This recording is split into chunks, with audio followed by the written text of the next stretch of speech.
ಎಲ್ರಿಗೂ ನಮಸ್ಕಾರ. Welcome back to my channel. ಇವತ್ತು ತಿಂಡಿಗೆ ಅಂತ ಮೆಂತ್ಯ ದೋಸೆ ಹಾಗೆ ಹಸಿ ಬಟಾಣಿನ ಹಾಕ್ಕೊಂಡು ಒಂದು ಕುರ್ಮಾ ರೆಸಿಪಿ ಮಾಡಿದೆ. ತುಂಬಾ ಚೆನ್ನಾಗಾಗಿತ್ತು. ಜೊತೆಗೆ ರೋಸ್ ಏನಾದ್ರು ಮನೇಲಿ ಉಳಿದಿದ್ರೆ ಅದರಿಂದ ಗುಲ್ಕನ್ನ ಯಾವ ರೀತಿ ಮಾಡೋದು ಅಂತ ವಿಡಿಯೋದಲ್ಲಿ ತೋರಿಸಿದ್ದೀನಿ. ಸೊ ವಿಡಿಯೋನ ಎಲ್ಲೂ ಸಹ ಸ್ಕಿಪ್ ಮಾಡದೆ ಕೊನೆವರೆಗೂ ನೋಡಿ.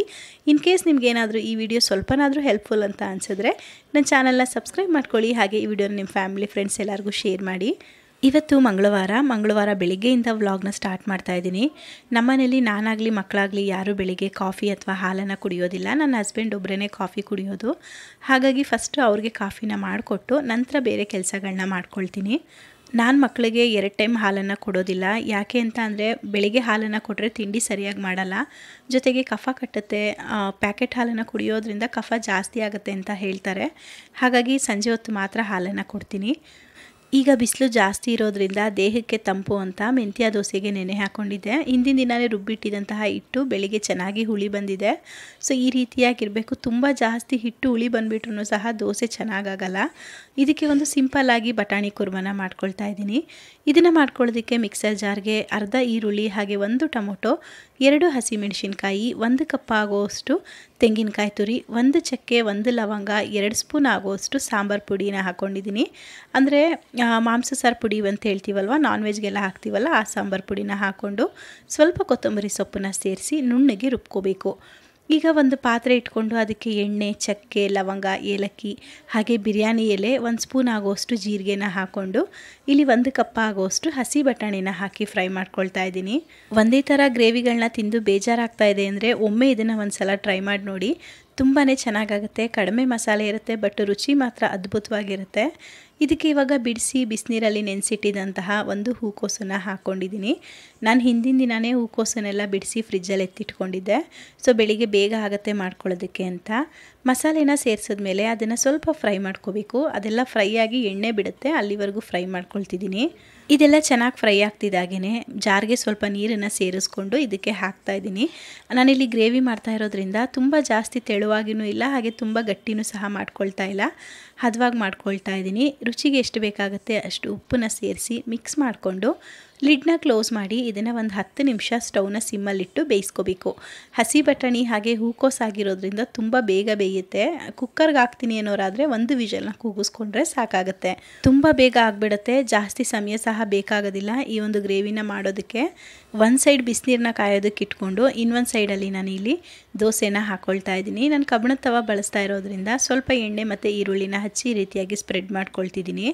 ಈಗ ದೋಸೆನ ಸ್ವಲ್ಪ ದಪ್ಪನಾಗಿ ಹಾಕ್ಕೊಳ್ತಿದ್ದೀನಿ. ಯಾಕೆಂದರೆ ನಾನಿಲ್ಲಿ ಮೆಂತ್ಯ ದೋಸೆ ಮಾಡ್ತಾ ಇರೋದ್ರಿಂದ ತುಂಬ ಜಾಸ್ತಿ ತೆಳುವಾಗಿ ಮತ್ತು ತುಂಬ ಜಾಸ್ತಿ ಗರಿಗರಿಯಾಗಿ ಬೇಯಿಸ್ಕೋಬಾರ್ದು. ಈ ಸೆಟ್ ದೋಸೆ ಎಲ್ಲ ಬರುತ್ತಲ್ವ, ಆ ರೀತಿಯಾಗಿ ಬೇಯಿಸ್ಕೋಬೇಕಾಗತ್ತೆ. ಹಾಗಾಗಿ ನಾನಿಲ್ಲಿ ಸ್ವಲ್ಪ ದಪ್ಪನಾಗಿಯೇ ದೋಸೆ ಹಾಕ್ಕೊಂಡಿದ್ದೀನಿ. ಯಾವಾಗ ಕೆಲಸ ಜಾಸ್ತಿ ಇರುತ್ತೆ, ಅರ್ಜೆಂಟಲ್ಲಿ ಮಾಡ್ತಾ ಇರ್ತೀವಿ, ಆವಾಗಲೇ ಬೇರೆ ಏನಾದರೂ ಎಕ್ಸ್ಟ್ರಾ ಕೆಲಸಗಳು ಸೇರ್ಕೊಳ್ಳೋದು. ಎಣ್ಣೆ ಖಾಲಿಯಾಗಿರೋದನ್ನೇ ನೋಡಿರಲಿಲ್ಲ ನಾನು. ದೋಸೆ ಮಾಡ್ತಾಯಿದ್ದೀನಿ, ಬಟ್ ಅಷ್ಟರಲ್ಲಿ ಎಣ್ಣೆ ಖಾಲಿ ಆಗೋಗಿತ್ತು. ಸೊ ಅದನ್ನು ಸಹ ರಿಫಿಲ್ ಮಾಡ್ಕೊಳ್ತಾ ಇದ್ದೀನಿ. ನಾನು 2 ಸಲ ಎಣ್ಣೆನ ಫಿಲ್ ಮಾಡಿಕೊಂಡೆ ಅಂದರೆ 3ನೇ ಸಲ ಅದನ್ನು ತೊಳೆದು ಬಿಸಿನೀರಲ್ಲಿ ನಂತರ ವಾಶ್ ಮಾಡಿ ಅದನ್ನೆಲ್ಲ ಕ್ಲೀನ್ ಮಾಡಿಕೊಂಡು ಚೇಂಜ್ ಮಾಡ್ಕೊಳ್ತೀನಿ. ಬೆಳಗ್ಗೆ ತಿಂಡಿಗೆ ಎಣ್ಣೆ ಏನಾದರೂ ಖಾಲಿಯಾಗಿದ್ದರೆ ಹಿಂದಿನ ದಿನ ರಾತ್ರಿಯೇ ಎಲ್ಲ ರಿಫಿಲ್ ಮಾಡಿ ಇಟ್ಕೊಳ್ತೀನಿ. ಬಟ್ ರಾತ್ರಿ ನಾನು ಅಷ್ಟಾಗಿ ಅಬ್ಸರ್ವ್ ಮಾಡಿರಲಿಲ್ಲ. ಹಾಗಾಗಿ ಇವಾಗ ಎಣ್ಣೆನೆಲ್ಲ ರಿಫಿಲ್ ಮಾಡಿಕೊಂಡು ಮಕ್ಕಳಿಗೆ ಲಂಚ್ ಬಾಕ್ಸ್ನ ಸಹ ಪ್ಯಾಕ್ ಮಾಡ್ಕೊಳ್ತಾ ಇದ್ದೀನಿ.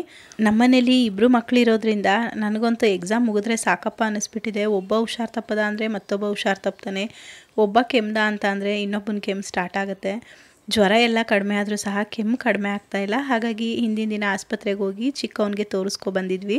ಅವರು ಈ ರೀತಿ ಒಂದು ನೆಬುಲೈಸೇಷನ್ನ ಕೊಟ್ಟಿದ್ದರು. ಇದನ್ನು ಹಾಕೋದ್ರಿಂದ ಕೆಮ್ಮು ಕಡಿಮೆ ಆಗುತ್ತೆ ಅಂತ. ಈ ಒಂದು ಮಿಷಿನ್ ಮನೇಲಿಲ್ಲ ಅಂತ ಅಂದರೆ ಡಾಕ್ಟರ್ಸ್ ಎಷ್ಟು ದಿನ ಹೇಳಿರ್ತಾರೆ ಅಷ್ಟು ದಿನವೂ ಕೂಡ ಆಸ್ಪತ್ರೆಗೆ ಬೆಳಿಗ್ಗೆ ಸಂಜೆ ಹೋಗಿ ಈ ಒಂದು ನೆಬುಲೈಸೇಷನ್ನ ಹಾಕಿಸ್ಕೊಬರ್ಬೇಕಾಗತ್ತೆ. 2 ಟೈಮ್ ಓಡಾಡಬೇಕು ನಮಗೆ ಆಸ್ಪತ್ರೆಗೆ ಅಂಥೇಳಿ ನಾವೇ ಮಿಷಿನ್ನ ತಂದಿಟ್ಕೊಂಡಿದ್ವಿ. ಜೊತೆಗೆ 1 ಟೈಮ್ಗೆ ₹100 ₹150 ಚಾರ್ಜ್ ಮಾಡ್ತಾರೆ. ಅದಕ್ಕೋಸ್ಕರ ನಾವು ಮನೇಲೇ ತಂದಿಟ್ಕೊಂಡು ಕೆಮ್ಮೇನಾದರೂ ಜಾಸ್ತಿ ಇದ್ದಾಗ ಜೊತೆಗೆ ಡಾಕ್ಟರ್ ಸಜೆಸ್ಟ್ ಕೊಟ್ಟರೆ ಮಾತ್ರ ಈ ಒಂದು ನೆಬುಲೈಸೇಷನ್ನ ಇಬ್ರಿಗೂ ಹಾಕ್ತೀನಿ. ದೊಡ್ಡವನಿಗೆ ಮತ್ತು ಚಿಕ್ಕವನಿಗೆ ಬೆಳಗಿನ ಸ್ಕೂಲ್ ಟೈಮಲ್ಲಿ 15 ಮಿನಿಟ್ಸ್ ವ್ಯತ್ಯಾಸ ಇರುತ್ತೆ.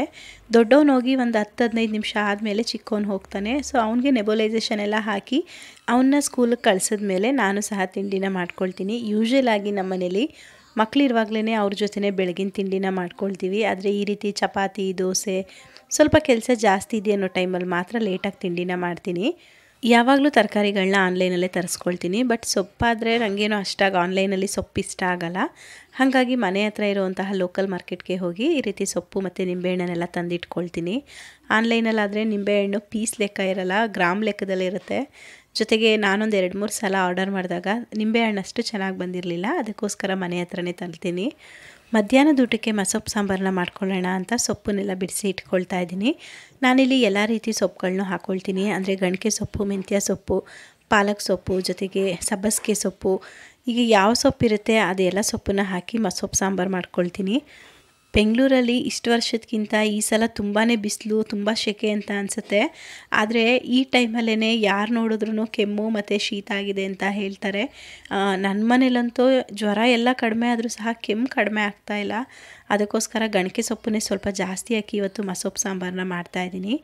ತೊಳೆದಿರುವಂತಹ ಬೇಳೆ, ಹಾಗೆ ಈರುಳ್ಳಿ, ಖಾರಕ್ಕೆ ಎಷ್ಟು ಬೇಕಷ್ಟು ಹಸಿಮೆಣಸಿನ್ಕಾಯಿ, ಜೊತೆಗೆ 1-2 ಟೊಮೆಟೊ, ಸ್ವಲ್ಪ ಬೆಳ್ಳುಳ್ಳಿನ ಹಾಕ್ಕೊಂಡು ತೊಳೆದಿಟ್ಟಿದಂತಹ ಸೊಪ್ಪನ್ನು ಸೇರಿಸ್ಕೊಳ್ತಾ ಇದ್ದೀನಿ.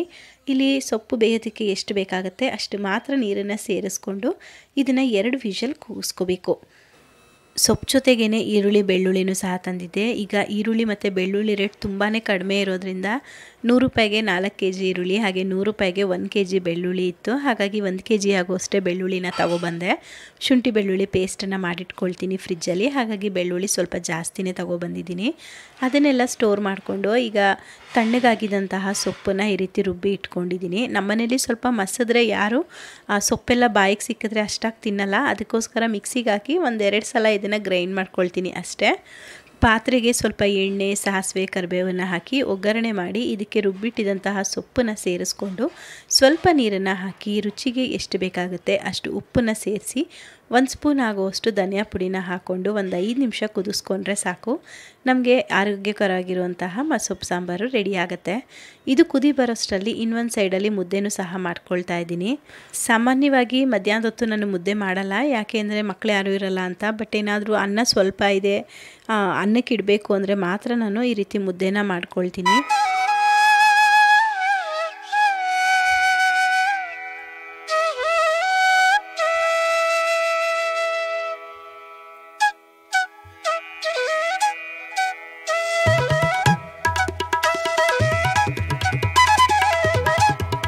ಊಟನೆಲ್ಲ ಮುಗಿಸ್ಕೊಂಡು ಸೊಪ್ಪನ್ನ ತರಕ್ಕೆ ಹೋದಾಗ ಹೊರಗಡೆ ಈ ರೀತಿ ಗುಲ್ಕನ್ ರೋಸ್ ಸಿಕ್ತು. ಅಂದರೆ ಈಗ ಹೂವಿನ ರೇಟೆಲ್ಲ ಸ್ವಲ್ಪ ಕಡಿಮೆ ಇರೋದ್ರಿಂದ 1/4 kgಗೆ 20 ರೂಪಾಯಿ ಅಂತ ಹೇಳಿದ್ರು. ಸೊ ಹಾಗಾಗಿ ಅರ್ಧ kg ಆಗೋಷ್ಟು ಈ ಗುಲ್ಕನ್ ರೋಸನ್ನು ತೊಗೊಂಬಂದು 1/4 kg ದೇವ್ರ ಪೂಜೆಗೆ ಎತ್ತಿಟ್ಟು ಮಿಕ್ಕಿರುವಂತಹ 1/4 kg ರೋಸಿಂದ ಇವತ್ತು ಗುಲ್ಕನ್ನ ಮಾಡ್ತಾಯಿದ್ದೀನಿ. ಈ ರೀತಿ ರೋಸ್ ದಳನೆಲ್ಲ ಮೊದಲು ನೀಟಾಗಿ ಬಿಡಿಸ್ಕೊಬೇಕು. ಅದ್ರ ಒಳಗಡೆ ಇರುವಂತಹ ಹಸಿರು ಕಡ್ಡಿ ಮತ್ತು ಹೂ ಒಳಗಿರುವಂತಹ ಈ ದಿಂಡೆನೆಲ್ಲ ತೆಗೆದು ಬರೀ ದಳಗಳನ್ನ ಮಾತ್ರ ನಾವು ಬಿಡಿಸಿ ಇಟ್ಕೋಬೇಕು. ನಾರ್ಮಲಾಗಿ ರೆಡ್ ರೋಸಲ್ಲೂ ಸಹ ಮಾಡ್ಕೋಬೋದು. ಬಟ್ ಗುಲ್ಕನ್ ರೋಸಲ್ಲಿ ನಾವು ಗುಲ್ಕನ್ ಆಗಲಿ ಅಥವಾ ರೋಸ್ ವಾಟರ್ ಆಗಲಿ, ರೋಸ್ ಸಿರಪ್ನಾಗಲಿ ಇದನ್ನು ಮಾಡೋದ್ರಿಂದ ಯಾವುದೇ ರೀತಿಯಾದ ಫ್ಲೇವರ್ ಅಂದರೆ ರೋಸ್ ಫ್ಲೇವರ್ನೆಲ್ಲ ಏನೂ ಆ್ಯಡ್ ಮಾಡೋ ಹಾಗಿಲ್ಲ. ಇದರಲ್ಲೇ ಆ ಒಂದು ಸ್ಮೆಲ್ ಇರುತ್ತೆ, ಹಾಗೆ ಕಲರ್ ಸಹ ಚೆನ್ನಾಗಿ ಬರುತ್ತೆ. ರೆಡ್ ರೋಸ್ ಪೆಟಲ್ಸ್ನ ಯೂಸ್ ಮಾಡಿದ್ರೆ ಫುಡ್ ಕಲರ್ನೂ ಸೇರಿಸಬೇಕು. ಜೊತೆಗೆ ರೋಸ್ ಎಸೆನ್ಸ್ ಬರುತ್ತಲ್ಲ ಅದನ್ನು ಸ್ವಲ್ಪ ಆ್ಯಡ್ ಮಾಡಿದ್ರೆ ಮಾತ್ರ ನಿಮಗೆ ಗುಲ್ಕನ್ದು ಫ್ಲೇವರ್ ಬರೋದು. ಹಾಗಾಗಿ ನಾನು ಈ ಗುಲ್ಕನ್ ರೋಸನ್ನೇ ಬಳಸ್ಕೊಂಡಿದ್ದೀನಿ. ಇವಾಗ ಇದನ್ನು ನೀರಿಗೆ ಹಾಕ್ಕೊಂಡು 1-2 ಸಲ ತೊಳೆದು ಈ ರೀತಿಯಾಗಿ ನೀರನ್ನೆಲ್ಲ ತೆಗೆದು ಸಪ್ರೇಟ್ ಒಂದು ಪ್ಲೇಟ್ಗೆ ಇಟ್ಕೋಬೇಕು. 1/4 kg ಆಗುವಷ್ಟು ರೋಸನ್ನು ತೊಗೊಂಡಿದ್ದೀವಿ ಅಂದರೆ ಅದಕ್ಕೆ 400 ಗ್ರಾಮ್ ಆಗುವಷ್ಟು ಸಕ್ಕರೆನ ಹಾಕೋಬೇಕು. ಮೊದಲಿಗೆ ನಾನಿಲ್ಲಿ 200 ಗ್ರಾಮ್ ಆಗುವಷ್ಟು ಸಕ್ಕರೆ ಹಾಕ್ಕೊಂಡು 1 ಸ್ಪೂನ್ ಆಗುವಷ್ಟು ಸೋಂಪು ಕಾಳು, ಒಂದು 6-7 ಆಗುವಷ್ಟು ಏಲಕ್ಕಿನ ಹಾಕಿ ಈ ರೀತಿಯಾಗಿ ಪೌಡ್ರ್ ಮಾಡ್ಕೊಂಡಿದ್ದೀನಿ. ಈ ರೋಸ್ ಪೆಟಲ್ಸ್ಗೆ ಮಾಡಿರುವಂತಹ ಸಕ್ಕರೆ ಹಾಗೆ ಏಲಕ್ಕಿ, ಸೋಂಪು ಪುಡಿನ ಸೇರಿಸ್ಕೊಂಡು ಮತ್ತು 200 ಗ್ರಾಮ್ ಆಗುವಷ್ಟು ರಾ ಸಕ್ಕರೆನ ಹಾಕ್ಕೊಂಡಿದ್ದೀನಿ. ಅಂದರೆ ಪುಡಿ ಮಾಡಿಲ್ಲದೆ ಇರುವಂತಹ 200 ಗ್ರಾಮ್ ಆಗುವಷ್ಟು ಸಕ್ಕರೆನ ಸೇರಿಸ್ಕೊಂಡು ಕೈಯಲ್ಲೇ ಇದನ್ನು ಚೆನ್ನಾಗಿ ಕಲಿಸ್ಕೋಬೇಕು. ಅಂದರೆ ಇದನ್ನು ರೋಸ್ ಪೆಟಲ್ಸ್ ಎಲ್ಲ ಫುಲ್ ಸಾಫ್ಟಾಗಿ ಆಗಬೇಕು. ಅಲ್ಲಿವರೆಗೂ ಇದನ್ನು ಚೆನ್ನಾಗಿ ಕೈಯಲ್ಲಿ ಈ ರೀತಿಯಾಗಿ ಮಿಕ್ಸ್ ಮಾಡ್ಕೊಳ್ತಾ ಬರಬೇಕು.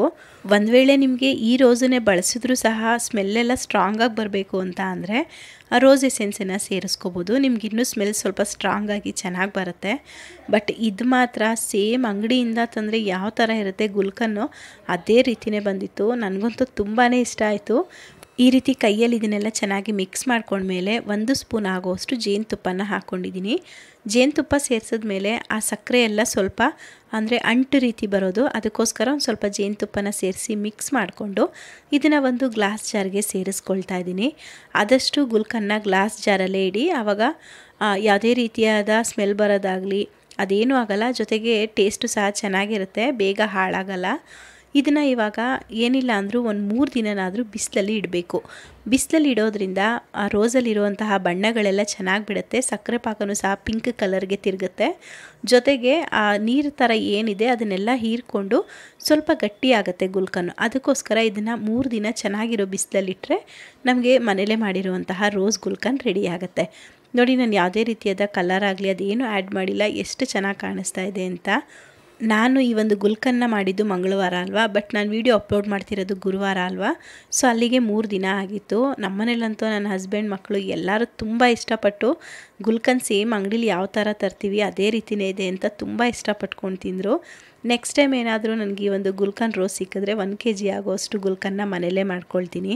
ಸಂಜೆ ಮಕ್ಕಳು ಸ್ಕೂಲಿಂದ ಬರೋ ಟೈಮ್ ಆಗಿತ್ತು, ಹಾಗಾಗಿ ಸ್ವೀಟ್ ಕಾರ್ನ ತಂದಿದ್ದೆ. ಅದನ್ನು ಕುಕ್ಕರ್ಗೆ ಹಾಕ್ಕೊಂಡು ಒಂದು ಸ್ವಲ್ಪ ಚಿಲ್ಲಿ ಪೌಡರು, ಸ್ವಲ್ಪ ಉಪ್ಪನ್ನ ಸೇರಿಸಿ ಲಿಡ್ನ ಕ್ಲೋಸ್ ಮಾಡಿಕೊಂಡು ಇದನ್ನು 2 ವಿಷಲ್ ಕೂಗಿಸ್ಕೊಳ್ತೀನಿ. ಈ ರೀತಿ ಮಾಡೋದ್ರಿಂದ ಸ್ವೀಟ್ ಕಾರ್ನು ಸಾಫ್ಟಾಗಿ ಚೆನ್ನಾಗಿ ಬೇಯುತ್ತೆ.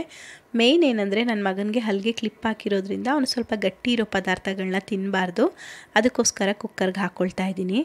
ಇದಿಷ್ಟು ನನ್ನ ಮಂಗಳವಾರದ ದಿನ ಆಗಿತ್ತು.